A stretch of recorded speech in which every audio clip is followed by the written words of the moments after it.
Hi అండి, welcome to MV food bites. ఈరోజు మన టేస్టీ అండ్ క్విక్ రెసిపీ వచ్చేసి బీరకాయ కర్రీ. అస్సలు చుక్క వాటర్ వేయకుండా, టమాటాలు వాడకుండా పాలు పోసి వండే ఈ కమ్మని బీరకాయ కర్రీని ఒక్కసారి ట్రై చేశారంటే మళ్ళీ మళ్ళీ ఇలానే చేసుకొని తినేంత రుచిగా ఉంటుంది. ఇంకా లేట్ చేయకుండా ప్రాసెస్లోకి వెళ్ళిపోదాం. దీనికోసం ముందుగా కేజీ బీరకాయల్ని శుభ్రంగా కడిగి కండపోకుండా పైన ఈనెల దగ్గర పీలర్తో చెక్కు తీసి ఇలా మీడియం సైజ్ ముక్కల్లాగా కట్ చేసుకొని, ఇప్పుడు ఈ కేజీ బీరకాయ ముక్కలకి గాను 2 పెద్ద సైజు ఉల్లి తరుగు, 4 పచ్చిమిర్చి చీలికల్ని కూడా కట్ చేసి రెడీగా ఉంచుకొని, ఇప్పుడు హీట్ అయిన బాండీలో 8 టేబుల్ స్పూన్ల వరకు ఆయిల్ వేసి 1 టీ స్పూన్ చొప్పున ఒక్కొక్కటిగా ఆవాలు, జీలకర్ర, మినపప్పు, పచ్చిశనగపప్పు కూడా వేసుకొని అవి కాస్త వేగిన తర్వాత ముందుగా పచ్చిమిర్చి చీలికలను వేసి అవి కొద్దిగా వేగిన తర్వాత మాత్రమే ఉల్లి ముక్కల్ని కూడా వేసి మరీ కలర్ చేంజ్ అయ్యేలాగా కాకుండా మీడియం ఫ్లేమ్ మీద మెత్తగా అయ్యే వరకు వేపిన తర్వాత ఇప్పుడు ఇందులోకి 10 దంచిన వెల్లుల్లి రెమ్మల్ని వేసి ఓ నిమిషం వేపాలి. నేను ఇక్కడ కేజీ బీరకాయలతో కర్రీ చేస్తున్నాను కాబట్టి 10 వరకు వేసానండి. మీరు కనుక హాఫ్ కేజీ బీరకాయలతో కర్రీ చేస్తున్నట్లయితే 5 వరకు వేస్తే సరిపోతుంది.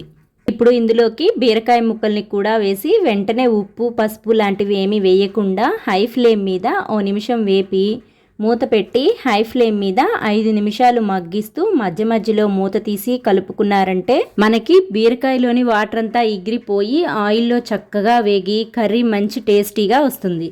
ఈ విధంగా ఆయిల్ బయటికి వచ్చేలా వేగిన బీరకాయ కర్రీలోకి రుచికి సరిపడా ఉప్పు, 1 టీ స్పూన్ పసుపు, 1 టేబుల్ స్పూన్ వరకు కారం లేదా మీరు తినగలిగినంత కారాన్ని వేసుకొని 1 టేబుల్ స్పూన్ ధనియాల పొడి, 1 టీ స్పూన్ గరం మసాలాని కూడా వేసి ఈ మసాలాలు కారం అంతా పచ్చివాసన పోయేలాగా బీరకాయ ముక్కలతో బాగా కలిసేలా ఓ నిమిషం ఆయిల్లో వేపిన తర్వాత మూత పెట్టి మంటని సిమ్లో ఉంచి మరొక 2 నిమిషాలు మగ్గించారంటే మనకి ఇలా ఆయిల్ బయటికి వస్తుంది.